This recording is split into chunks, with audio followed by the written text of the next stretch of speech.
February 19, 1945. Dawn breaks over the black volcanic sands of Iwo Jima with the color of old iron. The air tastes of sulfur and salt.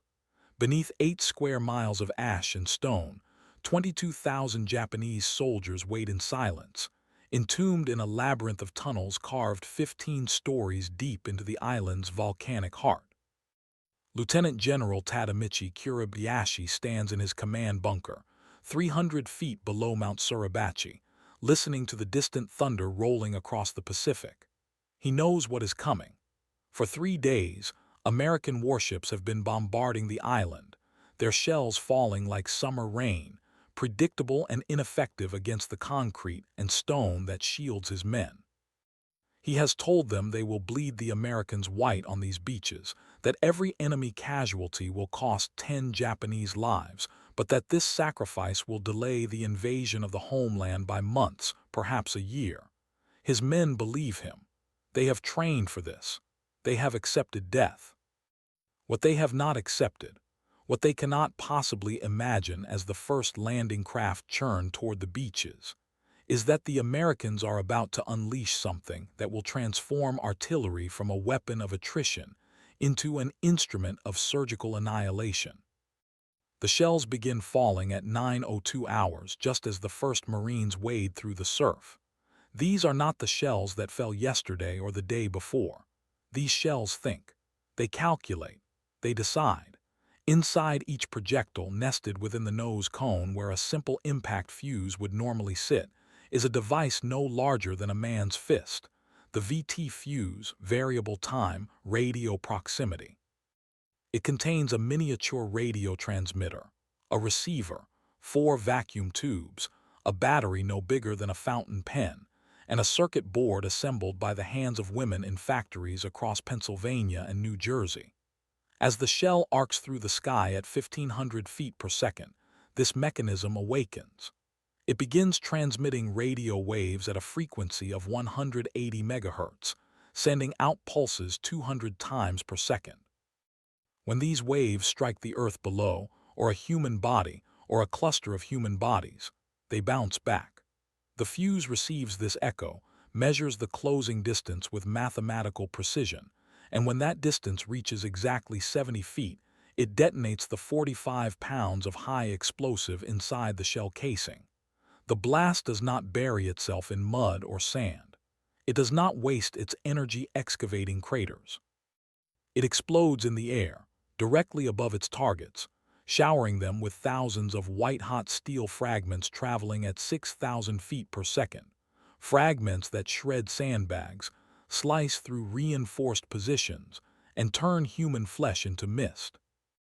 This is what Lieutenant Kurabayashi's men encounter when they emerge from their tunnels to man their defensive positions.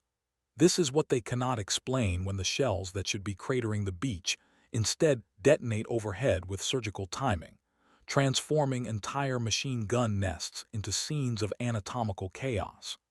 Within the first 6 hours of the invasion, American artillery batteries fire 17,000 rounds equipped with these fuses onto the island. By sunset on the first day, Japanese observers monitoring American communications intercept confused reports from surviving defenders describing shells that explode in the air by themselves and know where we are hiding. Some believe it is a new type of explosive. Others think the Americans have developed shells guided by invisible beams. None suspect the truth, that the United States has miniaturized an entire radio system, put it inside an artillery shell, made it resistant to the 17,000 G acceleration of being fired from a cannon, and manufactured these devices by the millions. 20,000 fuses produced every single day by the spring of 1945, each one more technologically complex than the radar systems defending Japan itself. The Japanese military in February 1945 understands artillery. They have been fighting with artillery for 4 years across China, Southeast Asia, and the Pacific. They know its capabilities, its limitations, its predictable patterns.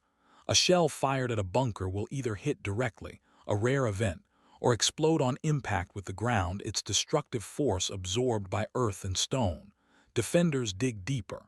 They build thicker walls. They survive. This equation has held constant since the first cannons rolled onto European battlefields 4 centuries ago. The weapon that destroys this equation, that renders depth and thickness meaningless, is not a larger gun or a more powerful explosive. It is an idea made physical, that a shell can sense its own position in space relative to its target and choose the optimal moment to detonate. It is automation married to destruction. It is the beginning of guided warfare, though the shells themselves fly ballistic arcs, dumb as thrown stones, until that final 70 feet when intelligence awakens inside them. The development of this weapon begins not on a battlefield, but in a laboratory, not with soldiers, but with physicists and engineers who understand that modern war will be won by those who can make machines think faster than human reflexes allow. In the summer of 1940, as German bombers blackened the skies over London, British scientists approached their American counterparts with a desperate request. Help us develop radar systems small enough to fit inside aircraft, sensitive enough to detect submarines, sophisticated enough to guide anti-aircraft fire. The Americans agree, and from this collaboration emerges the idea that will become the VT fuse. Merle Tuve, a physicist at the Carnegie Institution in Washington, assembles a team to solve what seems an impossible problem. Create a miniature radar system that can survive being shot from a gun, that requires no maintenance, that costs less than a car tire to produce, and that works perfectly the first and only time it is used. The shell does not get a second chance. There are no test runs. It must function in conditions ranging from Arctic cold to tropical heat, must withstand humidity, sand, salt spray, the violent spin of rifling, and the catastrophic acceleration of being fired. It must be so simple to use that an exhausted artilleryman can load it in darkness, so reliable that commanders will trust it in desperate situations, and so cheap that the military can afford to fire hundreds of thousands of them without bankrupting the war effort. The technical challenges are staggering. Vacuum tubes, the only electronic amplification technology available in 1940, are fragile glass structures that shatter under moderate shock. The acceleration inside a firing artillery piece reaches 17,000 times the force of gravity. It is the equivalent of going from 0 to 3,000 miles per hour in 6 feet. Every component must be reinforced, every connection secured, every element tested to destruction and beyond. The battery must deliver power instantly after months of storage, then die within seconds of use. The radio transmitter must generate clean signals while spinning at 500 revolutions per second. The receiving circuit must distinguish between echoes from the ground and echoes from targets, must filter out interference from nearby explosions, must calculate closing speed while the shell tumbles through supersonic flight. The entire mechanism must weigh less than 2 pounds and fit inside a space the size of a coffee can.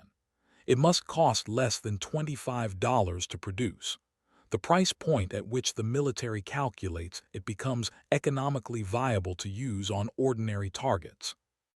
It must be simple enough that factory workers with minimal training can assemble them on production lines, yet sophisticated enough that enemy engineers who recover intact samples cannot reverse engineer the design before the war ends. The team solves these problems one by one through innovation that borders on alchemy. They develop vacuum tubes with filaments thick as wire, encase them in rubber mountings, pot the entire assembly in wax. They design a battery using mercury and magnesium that activates the instant the shell is fired, triggered by the acceleration itself. They create a simple Doppler circuit that measures rate of change in the radio echo. When the reflected signal frequency increases beyond a certain threshold, the target is close enough to detonate. They test prototypes by firing them into the Chesapeake Bay, by dropping them from aircraft, by spinning them in centrifuges until the forces tear them apart. They discover that certain frequencies work better than others, that the fuse must transmit just long enough to get a reading but not so long that it wastes battery power, that the antenna can be the shell's nose cone itself if designed correctly. They learned to make these devices not in machine shops but on assembly lines, using techniques borrowed from radio manufacturing and automotive production. By 1942, they have a working prototype. By 1943, they are producing them by the thousands. By 1944, by the tens of thousands. By 1945, American factories are manufacturing 20,000 VT fuses every day, each one identical, each one reliable, each one a small miracle of industrial engineering. The Japanese know none of this. They cannot know. The VT fuse is among the most closely guarded secrets of the war, protected by security measures as strict as those surrounding the atomic bomb. American forces are forbidden from using them over land until 1944, forbidden from firing them where they might fall into enemy hands intact. When they are finally deployed over Europe, during the Battle of the Bulge in December 1944, German soldiers report in stunned dispatches that American shells are exploding with uncanny precision, that entire formations are being wiped out by barrages that seem to track their movements. German intelligence officers recover damaged fuses from craters, but the devices have been designed to destroy themselves upon detonation. The vacuum tubes shatter, the circuit board fragments, the battery chemicals mix and corrode. Even when the Germans capture a relatively intact specimen and transport it to Berlin for analysis, their engineers are baffled. They can see what it does but not how it does it with such elegance and simplicity. They recognize the vacuum tubes, identify the battery, trace the circuit paths, but cannot fathom how these components survive being fired. They do not know about the thousands of test firings, the iterative refinements, the manufacturing techniques that ensure consistency across millions of units. They assume it is a technology years ahead of their own capabilities, which it is, but more importantly, it is a technology backed by an industrial base that can translate laboratory prototypes into mass-produced weapons faster than their enemies can comprehend. On Iwo Jima, this technological gap manifests as slaughter. Japanese defenders have spent months fortifying the island, turning it into what American planners call the most heavily defended piece of real estate in the Pacific. Every cave has been expanded into a strongpoint. Every ridge has been honeycombed with firing positions. Every approach has been registered for artillery and mortar fire. Lieutenant General Kurabayashi has abandoned the traditional Japanese tactic of defending the beaches in favor of a defense in depth, designed to bleed attackers in a prolonged battle of attrition. He has positioned his forces to create interlocking fields of fire, to force the Americans into kill zones, to make them pay in blood for every yard. His plan accounts for American air superiority, for naval bombardment, for tank support. It does not account for shells that refuse to obey the laws of traditional artillery, that detonate where no shell should detonate, that find their targets with a consistency that seems almost supernatural. The Marines advancing inland from the beaches encounter this reality in the form of absence, the absence of the enemy fire they expected. Machine gun nests that should have torn them apart fall silent after American artillery barrages. Mortar pits that should have rained death upon them sit empty, their crews torn apart by airbursts they never saw coming. Japanese soldiers emerge from tunnels to man defensive positions and are caught in the open by shells that detonate 30 yards above their heads, scything them down before they can reach cover. The traditional calculus of artillery, that defenders in hard cover have a massive advantage over attackers in the open, inverts. Suddenly, the attackers have the advantage. They can call down fire that kills with precision, that reaches into positions previously considered safe, that forces defenders to choose between staying underground and ceding the surface, or emerging to fight and dying under airburst barrages. It is a tactical innovation as significant as the introduction of the machine gun, and it shifts the balance of the battle in ways the Japanese cannot counter. By the third day of fighting, February 21, American forces have pushed inland far enough to capture one of the island's 3 airfields. Japanese counterattacks falter under artillery fire directed by forward observers who can watch shells detonate exactly where they are needed, who no longer have to adjust fire through a dozen ranging shots, who no longer waste ammunition on impacts that bury themselves uselessly in volcanic sand. The VT fuse turns every gun into a precision instrument. A battery of 105 howitzers that might have fired 500 rounds to suppress a target now fires 50 and achieves better results. The shells are more expensive, $25 each compared to $5 for a standard impact fuse, but the mathematics of efficiency favor them overwhelmingly. Fewer rounds fired means less ammunition shipped across the Pacific. Fewer adjustments needed means faster response times. Better suppression means fewer Marines killed by enemy fire. The weapon pays for itself not in dollars but in lives saved, objectives secured, battles won. The Japanese response, when it comes, is rooted in disbelief. Radio intercepts and prisoner interrogations reveal that many defenders simply do not believe the shells are detonating by design.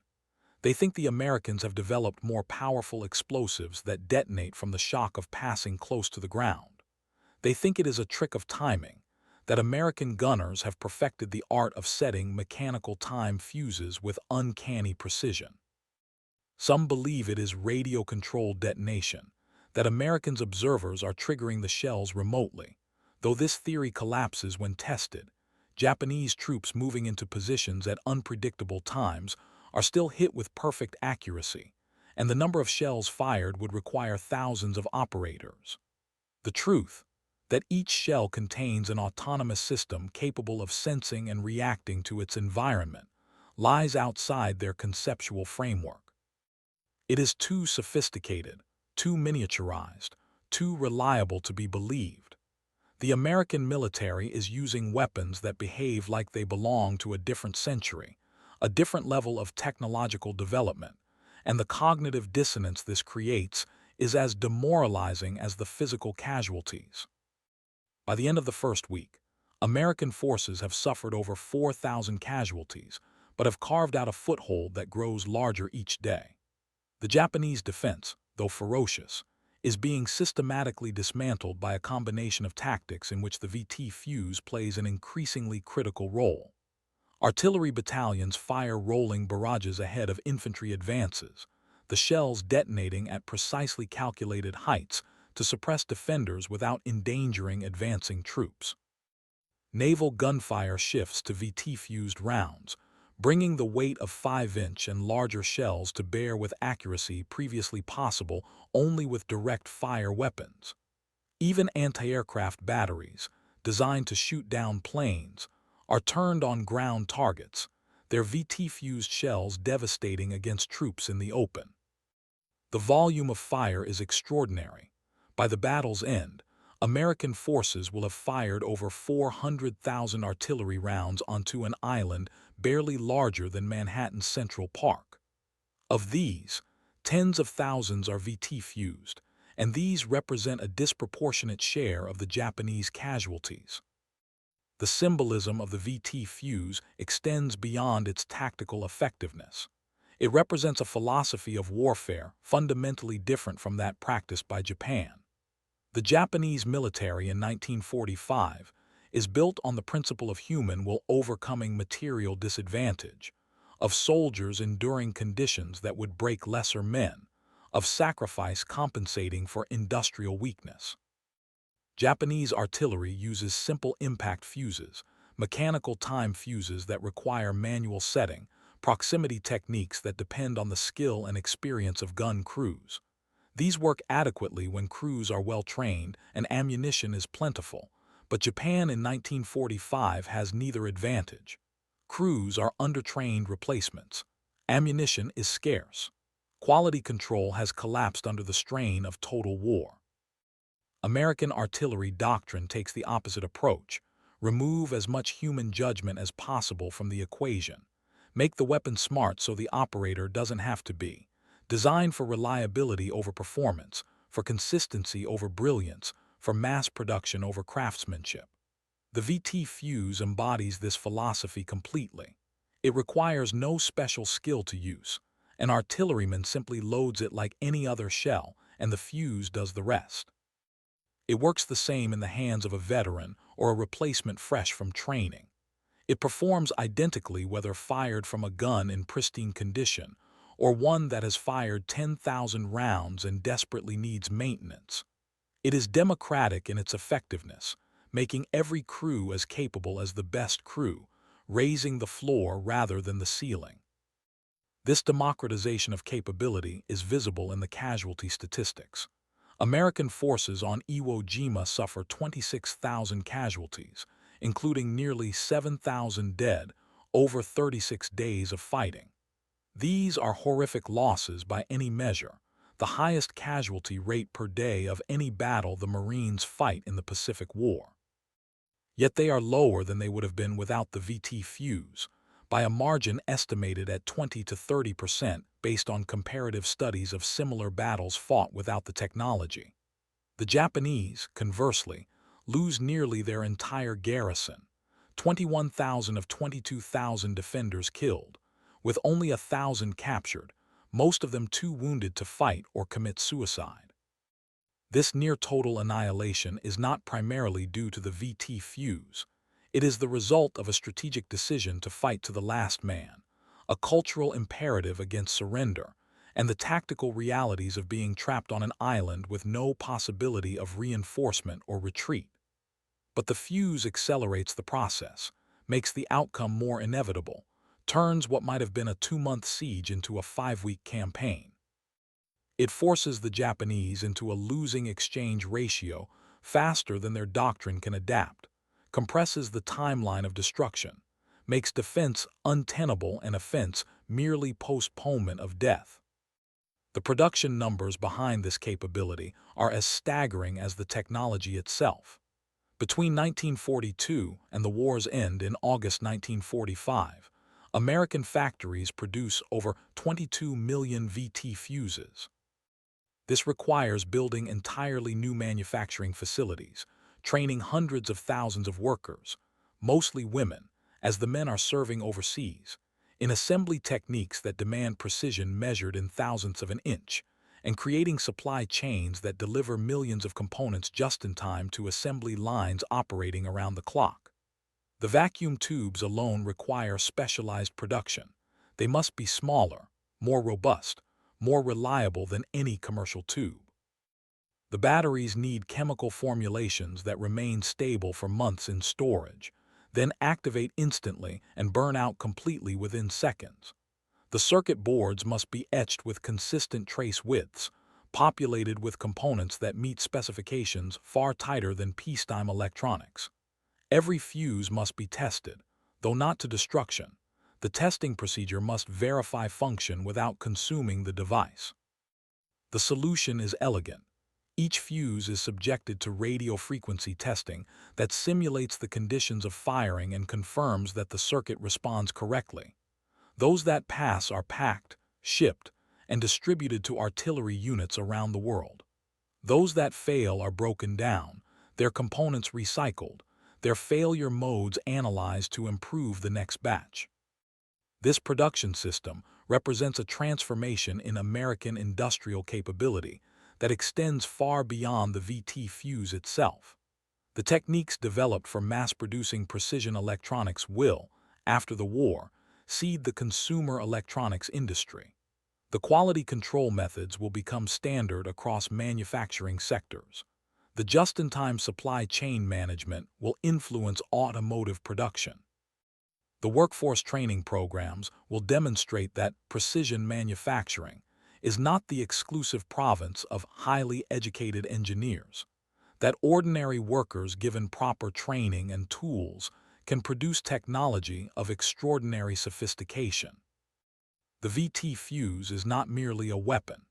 It is a demonstration of what a fully mobilized industrial democracy can achieve when survival is at stake, when the entire productive capacity of a nation is bent toward a single purpose, when profit motives are subordinated to military necessity and labor management conflicts, are suspended in favor of patriotic cooperation. The Japanese cannot replicate this achievement even in theory. By 1945, Japan's industrial base is collapsing under the weight of strategic bombing, naval blockade, and resource exhaustion. They lack the raw materials, the high-grade steel, the pure aluminum, the specialized chemicals needed to produce precision electronics. They lack the manufacturing infrastructure, the machine tools, the precision instruments, the quality control systems needed to ensure consistency across thousands of units. They lack the scientific base, the trained engineers, the research laboratories, the theoretical knowledge needed to innovate at the pace required. Most fundamentally, they lack the industrial culture that values mass production over individual craftsmanship, that designs for the assembly line rather than the workshop, that accepts standardized adequacy over unique excellence. Japanese manufacturing in 1945 excels at producing small numbers of extremely high-quality items, samurai swords, for instance, or the Zero fighter in its early variants, but struggles when asked to produce millions of adequate items consistently.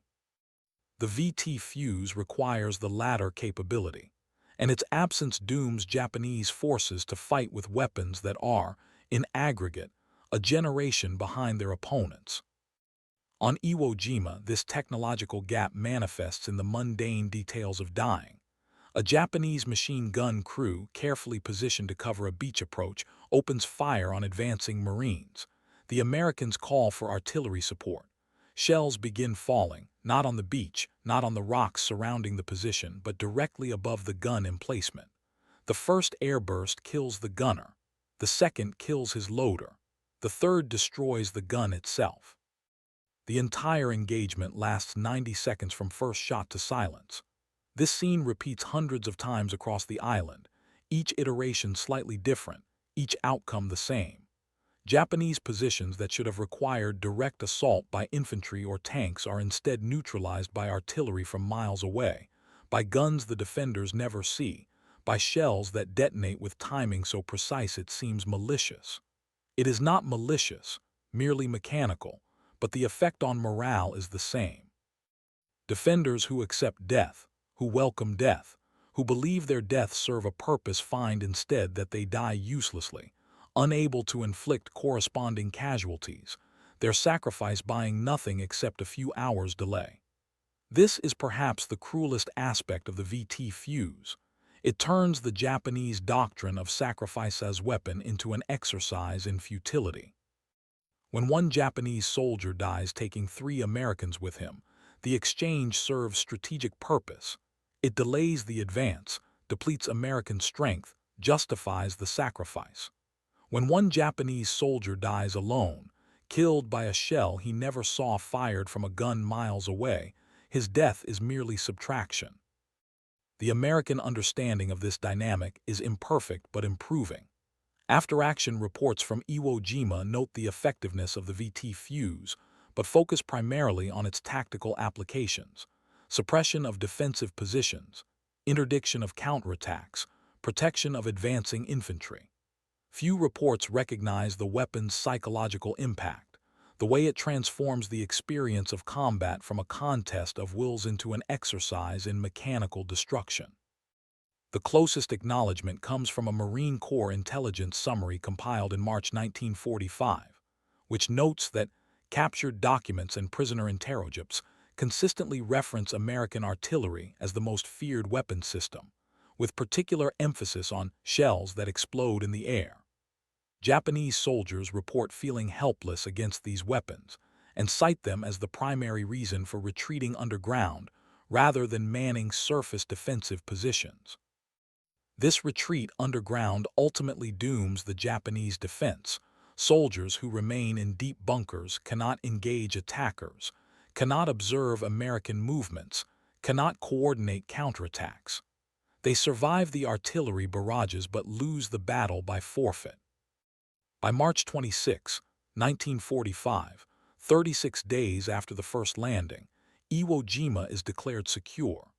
The Japanese garrison has been destroyed.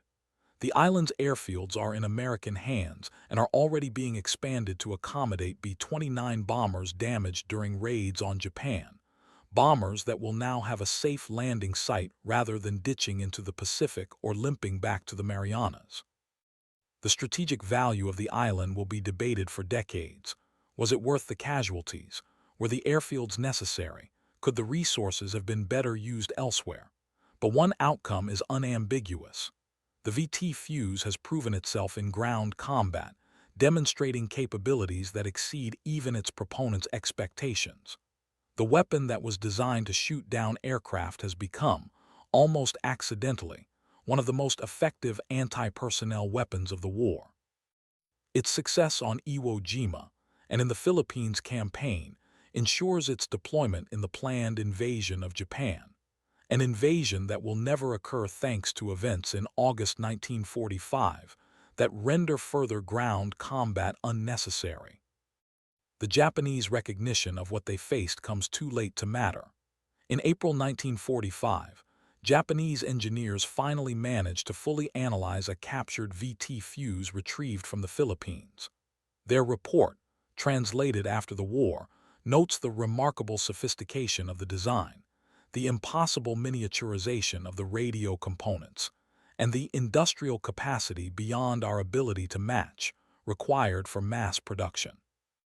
The report concludes that replicating the technology would require 2 to 3 years of development and industrial retooling, a timeline that assumes Japan still possesses the resources and infrastructure for such a project, which it does not. The report is filed and forgotten, one more piece of evidence documenting the widening gap between American and Japanese military technology, a gap that by spring 1945 has become unbridgeable. The war will end not because Japan is defeated in a conventional sense. They still have millions of soldiers under arms, still control vast territories in China and Southeast Asia, still possess the will to resist, but because continued resistance becomes physically impossible. The factories are bombed, the ships are sunk, the cities burn, the people starve. Against this backdrop, the VT Fuse is merely one more example of American material superiority, but it is a particularly elegant example. Small, precise, efficient, deadly. The legacy of the weapon extends far beyond World War II. The principles embodied in the VT Fuse, autonomous sensing, automatic triggering, mass production of sophisticated electronics, become foundational to post-war weapons development. Guided missiles use descendants of VT Fuse technology for proximity detonation. Anti-aircraft systems use similar radio frequency sensing techniques. Modern artillery shells incorporate electronic fuses that make the VT design look primitive by comparison, with GPS guidance, laser sensing, programmable detonation timing. But the conceptual breakthrough occurred in 1940, when a team of physicists and engineers decided that a shell could be more than a dumb projectile, that it could sense and react to its environment, that intelligence could be miniaturized and weaponized. The VT Fuse is the ancestor of every smart weapon system that follows, the proof of concept that shows electronics can survive in the violent environment of warfare, that mass production can maintain quality across millions of units, that technological sophistication can be democratized through good design and manufacturing discipline. For the Japanese soldiers on Iwo Jima who survived the battle, less than 5% of the garrison, the VT Fuse remains a symbol of American power that transcends mere firepower. It represents a civilization capable of producing millions of devices more complex than anything in their own arsenal, of distributing these devices as standard equipment rather than precious resources, of using them so profligately that their cost becomes irrelevant.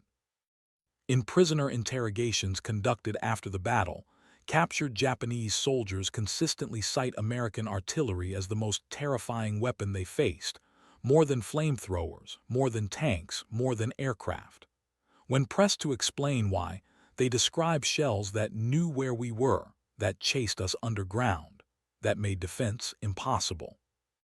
These are the words of men encountering technology that feels like magic, that operates according to principles they cannot comprehend, that renders their training and doctrine obsolete. It is the experience of fighting an enemy not merely stronger but fundamentally more advanced, possessing capabilities that seem to belong to a different era of warfare entirely. The American soldiers who fired these shells understood them differently, if they understood them at all. To the artilleryman loading rounds into a 105 howitzer, the VT fuse is simply another type of ammunition, distinguished only by special handling instructions and the small radio antenna protruding from the nose. He does not think about the vacuum tubes or the radio circuits or the industrial miracle that produced the device he holds. He thinks about fire missions, about coordinates, about loading and firing and loading again, until his hands blister and his ears ring, and the war ends or he dies. The technology is transparent to him, which is exactly as it should be. The mark of good military technology is that it requires no special understanding from its users, that it works reliably in the hands of anyone who follows basic procedures, that it transforms ordinary soldiers into extraordinary forces through mechanical augmentation rather than superhuman effort. The VT fuse achieves this ideal as well as any weapon system before or since. The cost of this achievement, measured in dollars, is approximately $500 million, the total investment in VT fuse development, production, and deployment between 1940 and 1945. This is a large sum but trivial compared to other weapons programs of the era. The Manhattan Project, which produces the atomic bombs that end the war, costs over $2 billion. The B-29 bomber program costs $3 billion. The VT fuse delivers comparable strategic impact at a fraction of the cost, precisely because it amplifies existing capabilities rather than creating entirely new ones. It makes conventional artillery more effective rather than replacing it with something exotic. This incremental approach to innovation, improving what exists rather than inventing from scratch, characterizes much of American weapons development during the war. It is less glamorous than atomic bombs or jet fighters, but it is more practical, more achievable, more broadly applicable. The VT fuse affects more battles, kills more enemy soldiers, saves more American lives than any other single technology developed during the war except perhaps radar. Yet it receives a fraction of the attention, buried in the footnotes of history, while more spectacular weapons dominate the narrative. On Iwo Jima specifically, the VT fuse contribution can be quantified through comparative analysis.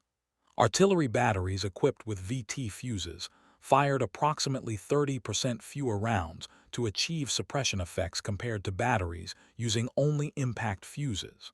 Forward observers reported that VT-fused barrages reduced the time required to suppress targets by 40 to 50%. Casualty rates among Marines advancing behind VT-fused rolling barrages were measurably lower than those advancing behind conventional barrages. The weapon did not win the battle. That was accomplished through the courage of individual Marines, the effectiveness of combined arms tactics, and the inevitable arithmetic of overwhelming force applied to a trapped garrison. But it made the victory faster, cheaper in blood, more certain in outcome. It took a battle that should have lasted 2 months and compressed it into 5 weeks. It saved hundreds, perhaps thousands, of American lives. For the Marines who survived because a Japanese machine gun crew died under an airburst instead of living long enough to fire, the VT fuse was everything. For the historians tallying the broader significance of the battle, it is a technical footnote. The volcanic sand of Iwo Jima still holds fragments of VT fuses, buried alongside the other detritus of battle, shell casings, broken equipment, human remains. The vacuum tubes have long since shattered into glass powder. The circuit boards have corroded into rust-colored stains. The batteries have dissolved into chemical residues indistinguishable from the volcanic soil. But the impact of these devices persists, encoded in the statistics of casualties, in the timelines of battles, in the evolution of weapons technology that follows. Every proximity fuse used in every conflict since 1945 owes something to the design innovations pioneered for the VT. Every smart weapon, every guided munition, every autonomous system that senses and reacts without human input carries forward the principles first proven on the beaches and ridges of a small volcanic island in the Pacific. The transformation wrought by the VT fuse is fundamentally a transformation of expectation. Japanese soldiers expected to fight against an enemy with superior numbers and firepower, but they expected to fight on terms they understood, with weapons that operated according to familiar principles. They expected artillery shells to behave like artillery shells had always behaved, predictably, inefficiently, survivable if one took proper precautions. Instead, they encountered weapons that seemed to possess intent, that detonated at precisely calculated moments, that found targets with consistency that suggested intelligence rather than chance. This dissonance between expectation and reality, between the warfare they trained for and the warfare they experienced, is as significant as any physical casualty inflicted. It represents the moment when technological advantage becomes overwhelming, when superiority of material transcends superiority of spirit, when the outcome of battles becomes determined before the first shot is fired, because one side possesses capabilities the other cannot match or counter. In the decades since Iwo Jima, military historians have debated whether the battle was necessary, whether the casualties justified the strategic gain, whether alternative approaches might have achieved the same objectives at lower cost. These debates cannot be resolved definitively. They involve counterfactuals and value judgments that admit no objective answer. But one element admits no debate. The VT fuse worked exactly as designed, performed exactly as promised, delivered exactly the capabilities its developers claimed.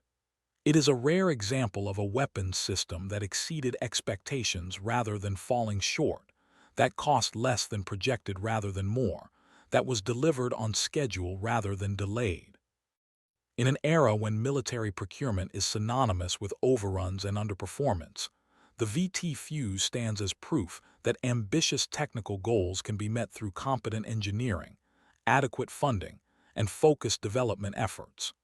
It is a case study in how to conduct successful weapons research and development, taught in engineering schools and military academies as an example of innovation done right. For the 20,000 innocent fuses, innocent in the sense that they contained no malice, no hatred, no human emotion, only circuits and tubes and mechanical precision, that fell on Iwo Jima between February and March 1945, the effect was cumulative and devastating. Each one detonated above men who believed their bunkers would protect them, above positions that should have been safe, above ground that should have absorbed the blast. Each one sent thousands of steel fragments through the air at supersonic speed, fragments that did not discriminate between the brave and the cowardly, between the fanatical and the reluctant, between those who wanted to die for the emperor and those who simply wanted to survive. The weapon was democratic in its application, efficient in its function, merciless in its effect. It turned Iwo Jima into a grinder not through overwhelming volume of fire, but through precision application of force, through shells that detonated where they would do maximum harm, through technology that transformed artillery from an area weapon into a precision instrument. The surviving Japanese officers who witnessed this transformation, who saw their carefully prepared defenses dismantled by shells that refused to follow doctrine, who watched their men die helplessly under barrages they could not counter, carried this knowledge into captivity and beyond. In post-war interviews, they speak with a mixture of respect and bitterness about American artillery, about weapons that seemed to possess uncanny accuracy, about the futility of preparing positions that offered no real protection. Some attribute it to American industrial power, to vast resources deployed without concern for cost. Others see it as evidence of moral failing, of reliance on technology rather than spirit, of victory purchased rather than earned. None recognize the deeper truth, that the VT fuse represents a philosophy of warfare in which technology serves to multiply human capability rather than replace it, in which industrial production makes sophisticated weapons available to ordinary soldiers rather than reserving them for elite units, in which democracy's material advantages translate into military effectiveness that autocracy cannot match. The weapon is a symbol rendered into steel and circuitry, a physical manifestation of values that extend far beyond the battlefield. As the sun sets on Iwo Jima on March 26, 1945, the island is quiet for the first time in 36 days. The guns have fallen silent. The shells no longer fall. The tunnels hold only corpses and a handful of survivors who will remain hidden for weeks before surrendering or dying. The volcanic sand, churned and rechurned by explosions, is stained dark with blood that will fade to brown under the tropical sun. Among the debris scattered across the island are tens of thousands of shell fragments, remnants of the 400,000 rounds that fell here, and among these fragments are pieces of VT fuses, circuit boards snapped in half, vacuum tubes crushed to powder, battery casings corroded and empty. These fragments are indistinguishable from the other metal trash of war unless one knows what to look for, unless one understands that these particular pieces of steel and glass and copper once constituted a technological achievement as significant as any produced during the war. They are the physical remains of a weapon that changed the nature of artillery warfare, that demonstrated capabilities no enemy could match, that helped win a battle at the cost of lives that might have been lost anyway, but were lost faster, more efficiently, more certainly. The innocence of the fuse lies in its automation, its freedom from human moral judgment. It does not